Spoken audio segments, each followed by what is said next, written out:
The beginning of everything we need. To start off with, I have to apologize for this halo we've got going on. I've tried to see what we can do about getting rid of that or minimizing it, but unfortunately it just gets worse as we take a look if I put the camera in the wrong position. So unfortunately, it looks like I'm going to have a bit of a halo with this as it goes across. So at least you got nice back illumination setting up here, so that's some good news anyway.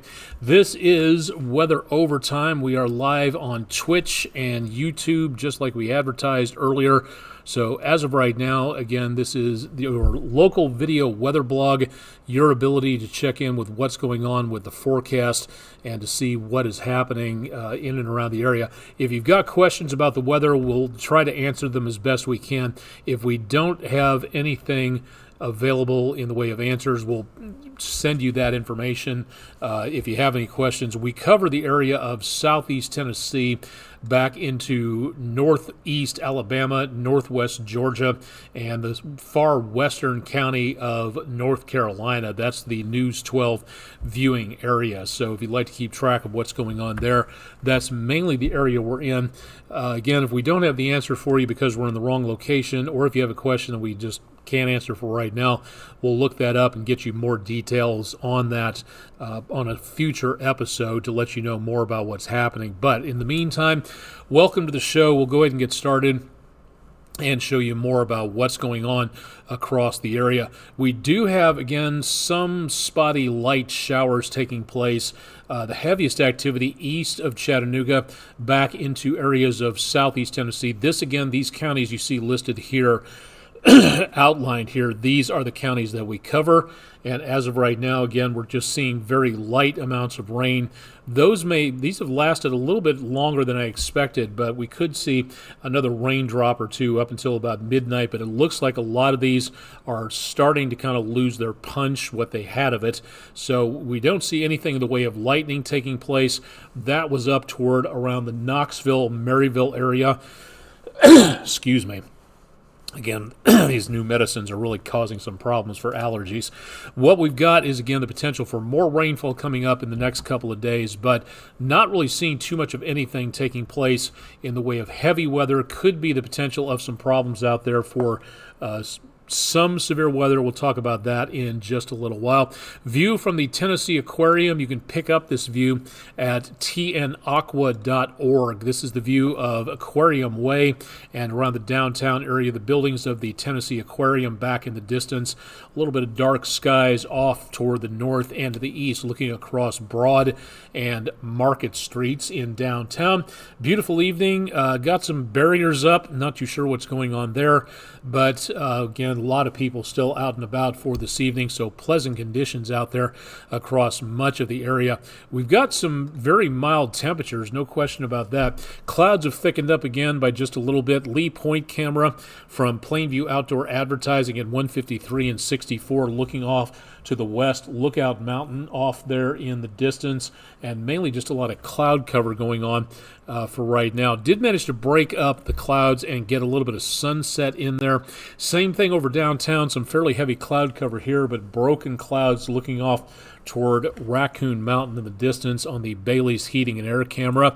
Downtown from the News 12 studios on the Patriot Concrete camera, lights of Signal Mountain way off in the distance, not as hazy as they were last night with the showers and the thunderstorms out there, so quiet for now, and what's left of any rainfall not going to be a major situation for the time being. We did have some pretty good backups over portions of this area, and it looks like we've got quite the backup from 24 east all the way over to 75 north. Let me just see what's going on here while we take a look and see what may be the possible problem. It looks like it's just possibly construction issues going on, but if you're heading in that general area, no reports of any accidents or anything else helping. Taking a look at the Waze app right now, car is stopped on the roadway just east of this location, so we may see the potential of some problems here. So if you've got anything in the way of travels, this could be a area to avoid if at all possible. Looks like most of that is construction traffic, but we are getting, again, some pretty heavy amounts of problems. Okay, let me see if I can bring this over here real quick so we can see what's happening, because this is something that you really do need to know about. So let me get this all set up here real quick, and we can see more about what's happening. What we've got is, again, this area here, 24 east to 75 north, 75 north to 24 west, and 75 south, located right through here. So that is where we're getting the worst potential of some slowdowns and maybe an accident taking place at this time. So that, again, could be a bit of an issue for right now. I think I'm going to have to see if I can redo this, because unfortunately we've got, okay, here we go. Sorry about this. Here's what it looks like for right now on the T-Dot SmartWay system. I'll go to that right there. Okay, we're looking at 75 northbound. 24 junction was right over here, and it looks like there's an accident here or right up the roadway between here and Brainerd Road. So it looks like we've got a very heavy backup taking place, and that's why we're seeing the problems. Go a little farther back to the west, right about the junction, which of course is not available, and we can see the tail end of that scrum heading from 24 east to 75 north, going under that overpass right there. And a little farther off to the east, let's see about the tail end of that. Of course, the camera's not working at this point in time, so having an issue with that. Anyway, that's where we're seeing the problems at this point. So if you're traveling through Chattanooga in the next hour or so, looks like you may have some backups taking place. Looks like 75 north from 75 northbound here before the junction, you can see a little bit more in the way of problems shaping up there. So we do have, again, some traffic of note here to report for this evening, so something to think about at that location. Let's go ahead and see what's going on. To get back to the weather segment of this, had to take a quick break for time saver traffic. 73 degrees, the Chattanooga airport right over the horizon, and that's where all this information is coming from.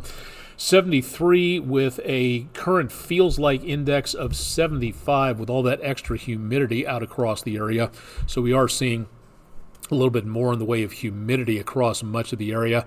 Here's what it looks like for right now. Again, we've got not much happening outside of these stray showers east of Chattanooga into western North Carolina, southeastern Tennessee, and across parts of north central Georgia, pretty much due north of Alabama at this point. So we do have some showers out there for now. It looks like we're not really getting a lot of that activity going on. Again, what's left of it should be out of here within about the next couple of hours, and that should just about do it. Now, we have one storm system off to the east. That one is the one that caused the thunderstorms last night and the rainfall for today. That is leaving, heading over toward the east coast. We have another system coming in, looking back toward the Rockies and the Plain States, and right in here between those systems, that is where we've got a whole lot of nothing, basically. So we'll be looking at more potential of clouds and the possibility of some warmer temperatures tomorrow. Then this system moves in starting Friday, continuing through Saturday, leaving the area on Sunday with some lingering showers. And then the next storm system is going to be all the way back up over portions of the Gulf of Alaska and southwestern Canada. So this will be storm systems number 1, 2, and 3 in the next several days. So that is mainly what we're going to be looking for heading our direction. Now for tonight, again into tomorrow morning, mainly clear skies, some patchy fog, some clouds out there, mid to upper 50s, and then into tomorrow afternoon should be enough sunshine to bump us up into the mid, possibly the upper 80s. So I don't think we'll see record high temperatures, but it is going to be much warmer. Saturday morning, more chances of showers and some thunderstorms through the morning into the afternoon, and that is where we pick up that possibility of more widespread activity as storm system number 2 moves in from out west. And that goes into around very early Saturday morning, continues through Saturday afternoon, spinning back to our north. The main part of the storm system up around the Ohio River Valley and going back that direction. Then we clear out. We'll still see some showers around for Sunday morning, and that, again, will be lingering through the afternoon, less of a chance of thunderstorms with the main system moving on through here, more of a chance of light scattered drizzle and clouds. So temperatures may be a little cooler, maybe even below normal into the mid to upper 70s. That doesn't sound entirely cool, but at this time of the year, we could easily be back in the 90s, and so that will be feeling rather nice there. But for right now, that'll be about the worst of what we see. Severe weather purposes, we are looking at, again, the potential of some thunderstorms in the extreme northeastern parts of the viewing area. So from around the area of, let me get rid of that box, around the area east of Chattanooga, southeast Tennessee, North Carolina, western and north central Georgia. This indicates, again, the pale green color shows just a generic threat of thunderstorms, no severe weather. That is limited all the way over toward the coastline. Now into tomorrow, for Thursday, we see nothing going on, and we also get a repeat performance of severe weather back to our west from there. And then on Friday, and this forecast again is several hours old, so you have to kind of take this with a decent grain of salt. There is going to be the potential of severe weather, at least what the models were telling us earlier today. Maybe right now, some, 9:57, some 10 hours after this forecast was made. This is, by all intents and purposes, ancient weather information, so we'll have to wait until midnight and afterwards tonight to see what the Storm Prediction Center says. But for right now, the dark green polygon is where we're showing the possibility of a marginal threat of severe weather. That's the lowest of the low ranks of severe weather. So if we get anything here, marginal threat of damaging winds and large hail. The best potential for severe weather, at least on Friday, is going to go well on down to the south. Slight risk category, again, that's a little bit higher than a marginal risk. So we'll see the main threats, say Corinth, Mississippi, down to the Delta, east of Houston, and just right around the western Florida panhandle. That will be the best concentration of severe weather, and that should be happening in the evening hours, so later on during the day. Earlier potential of stronger weather here, and then moving this direction to the east from the west. This will be the best potential of severe weather going into Friday night. I'm knocking everything over here today. Sorry about that. We also see, again, the potential for maybe, again, this is going to be something that gets tossed from the forecast, but we really want to pay attention to this, especially from the NOAA Weather Prediction Center. In the next couple of days, as we go through Friday, there are signs that we're going to be looking at a moderate threat of not severe weather, but heavy rainfall. Looking at the potential of very heavy possibility of rainfall, southern Mississippi, southwestern parts of Alabama. That's the main target zone, but we are in a lesser but still possible marginal threat. So Friday, especially again Friday evening, we might be looking at the potential of some heavy rain that could lead to the possibility of flash flooding. So that is something we also have to pay attention to. Remember, turn around, don't drown, find another way to get to where you're going to make certain that you are safe out there. Never drive through water-covered roadways. It's, again, not the smartest idea, and it might be the last thing you ever do. So please find another way to get around from where you're going and make certain that you're able to find a safe direction from where you're going to be. We'll take a look at the tropics coming up here in just a little bit. Cloudy skies on the Island Cove Marina and Resort camera, and I should mention that all of our cameras are available on the EPB Fiber Optics WeatherCam network. That's available at wdef.com/weather if you'd like to take a look there. A lot of clouds out there for tonight. Again, hopefully clearing off into portions of the morning hour. I think we'll be seeing a lot of fog potential into tomorrow as well. It's widely scattered, but not seeing a huge amount of dense fog. So there will be possible slowdowns. Chip Chapman will have your forecast coming up bright and early tomorrow morning, starting at 5 a.m. Eastern time, so please join him for that. So a lot of very warm conditions. Should be a great day for outdoors tomorrow. Then on Friday, that marginal risk takes place, so we'll be watching for the potential of stronger weather there. Saturday, better potential of showers and thunderstorms. Indoor plan B would be a good idea. And then for Sunday, we'll see a shower or thunderstorm chance diminish as we get into the rest of the day, but they still will be possible, especially early on Sunday. That is where we could be seeing some problems there. Monday, here comes that pattern again. We have some storms. They clear out, another round of storms. We clear out, another round of storms, and that pattern pretty well holds right on in through the end of the month if everything remains undisturbed at this point in time. Plus, look at this, numbers pushing 90 degrees by the time we head into next Tuesday. So we could be looking at some very warm conditions out there. Granted, that's not exactly earth-shattering news. At this time of the year, you can get into the 90s very easily, but this is one of the first times that we've kind of been knocking on that door to see the potential of some very warm conditions coming on through. So that, again, could be a potential outdoor situation, as well as the rain and thunder chances. So if the kids at school have that potential for that field day activity, the field trips going on, pay attention to the forecast. Teachers, principals, administrators are going to have to watch and see what's going on because, unfortunately, one good thunderstorm can ruin a good field trip. So let's make certain that we're paying attention to what's going on with the weather at this time. All right, I want to check on the tropics before we get to our extracurricular activities here in just a little bit. Smoke is really of no concern at this point in time. The fires in Canada and down in Mexico kind of moving our direction, but not a direct hit of all those area fires, well up several hundred miles away from us. But that smoke is going to be a potential problem into the summer, as some of those fires in Canada never extinguished during the winter time. We are going to, those zombie fires, as they're called, or sleeper fires, just burned very steadily in the undergrowth and then started up again when things got warm and dry, and a lot of people are having to evacuate portions of Canada because of all that stuff going on. Now, for the Atlantic, there is nothing going on.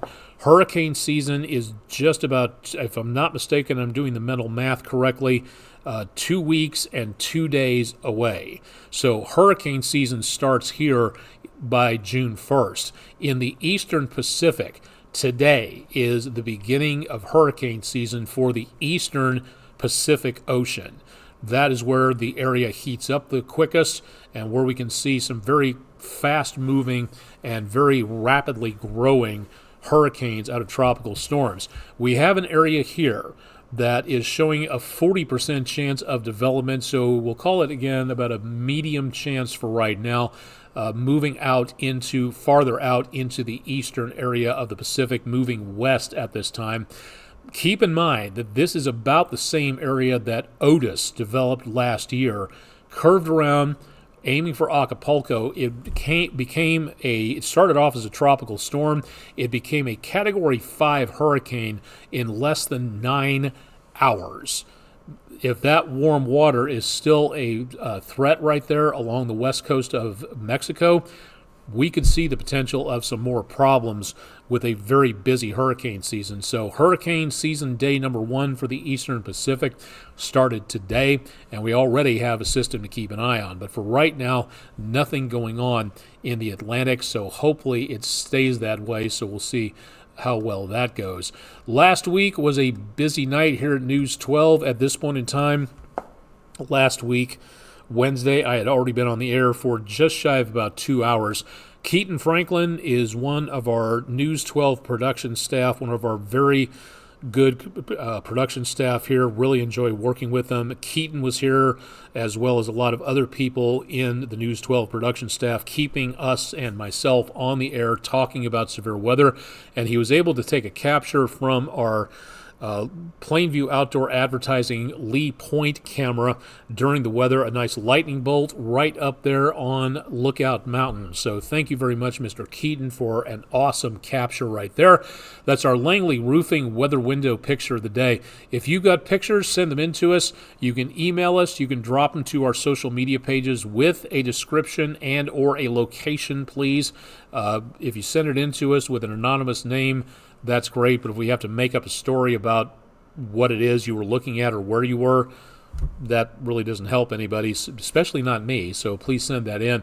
Also, go to our brand new section of our website, wdef.com/photos, if you'd like to submit your picture and see what everybody else was submitting for the Langley Roofing weather window picture of the day. Tomorrow looks great for outdoor events, not a problem taking place.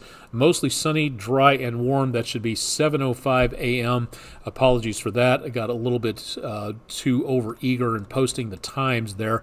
For tomorrow afternoon, good day on the golf course. Take that extra water along. You will need it. Going out for a good walk, chasing the golf ball around and hoping the gopher doesn't get a hold of it. Temperatures back in the mid-80s with more sunshine. Don't forget the sunscreen either. Tomorrow, let me go back a little further here. Let's do this bus stop forecast. Those should not be there, those raindrops. No rain tomorrow, mostly sunny possibilities. And again, temperatures by the time the kids head home from school will be back, excuse me, into the mid-80s or so. So again, for tonight, that pretty well wraps it up.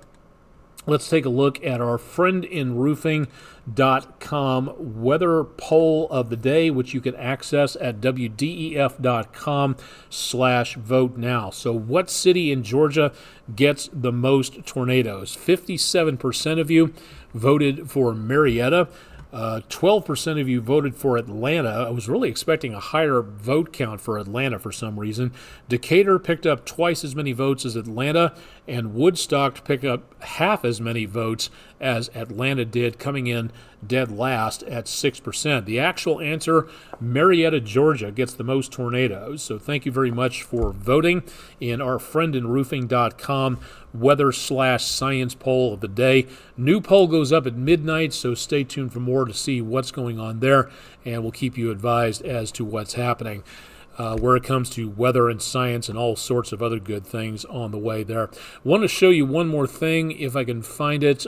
Big on things like citizen science. So if you were out last week and you saw the aurora, that's great. Really neat to be able to see something like that taking place this far south. But if you did see it, your information could really help out others who study the aurora and are able to keep an eye on what is going on with the aurora taking place. Your reports of what you saw, where and when can really help out in determining if a forecast can be more improved in the future. So if you have the opportunity to go to this website, it's called Aurorasaurus. It's in cooperation with NASA Citizen Science and also the National Science Foundation and a few other groups on there. You go to the website aurorasaurus.org. You fill out the information about what you saw and where, and your information, the colors, again, where you saw it. You can also get aurora forecasts. We have had now in the last couple of days, the sun has a couple of sunspot areas. One is rotating around the sun and is just about out of view, but it did a very good view of spewing out another coronal mass ejection away from the Earth. On the other side of the sun, just now coming into view, is another sunspot, and that one launched another solar storm away from Earth. Earth is somewhere right in here, so as that last storm system rotates away, it fires that energy off in a different direction that does not impact where the Earth happens to be. The next one that's coming around might begin to give us the potential of another solar storm. If it is still together, it might have been a solar storm from the last time it passed around the sun. So as this makes its way a little closer in this direction, the next possible area of solar storm activity might be making its way around the sun as we speak. So we might, maybe, seeing the potential of a possibility of another aurora around here. It's way too early to tell. There's a lot of factors that go into play, so keep it tuned to News 12 and we'll let you know more about what might be happening in the semi-near future. So really cool place. Again, that's aurorasaurus.org. Your opportunity to participate in some citizen science and helping out on, again, a really cool phenomenon. So thank you very much to everybody who's taking a look there. Please check out my social media pages. Again, I'm not on Facebook because Facebook has locked me out because somebody tried to hack my page, so they locked me out and they're not accepting any of my IDs. So one of these days, I'm hoping I'll get back on there, but apparently I've been disinvited to the Facebook party at this time. So it would be nice, but I don't see it happening anytime soon at this point. So we'll see what goes on there. That should pretty much do it for tonight. We've been on for just about 25 minutes, so not doing too bad on there. Again, the potential for severe weather will be back in the forecast come Friday, but we're not seeing anything coming up anytime soon for tomorrow. Tomorrow actually looks pretty quiet by comparison. Sunshine, warmer temperatures, no problems at all being seen there. You can pick up more about this, the replay. Take this and shove it out towards social media. Let your friends know what you've been watching. Please, if you want to see more of a certain thing on here, let me know. My email address at the bottom of the screen, aonek@wdef.com. Or, again, you can catch me through the website, wdef.com/weather, where this replay is available. And I'll also be posting that to, again, all of my social media pages, minus Facebook, because unfortunately I can't. So check it out, and if you like what you see, let us know, and we'd be glad to be your source for weather information in the News 12 area. As we say on our hashtag, this is the place for your weather forecast for the Tennessee River Valley. I think that'll wrap it up for now for midweek. I'm Chief Meteorologist Austen Onek for the May the 15th and mid-month for that matter. Stay tuned for more with News 12. I'll have details on your forecast tonight with Kay Blevins doing the news and Rick Nyman doing sports. And, of course, Chip Chapman will have more on your forecast bright and early Thursday morning, May 16th, 5 a.m. Eastern Time. So please tune in for more there. That'll do it for Weather Overtime. Again, thanks for joining us, and we'll see you again on Thursday.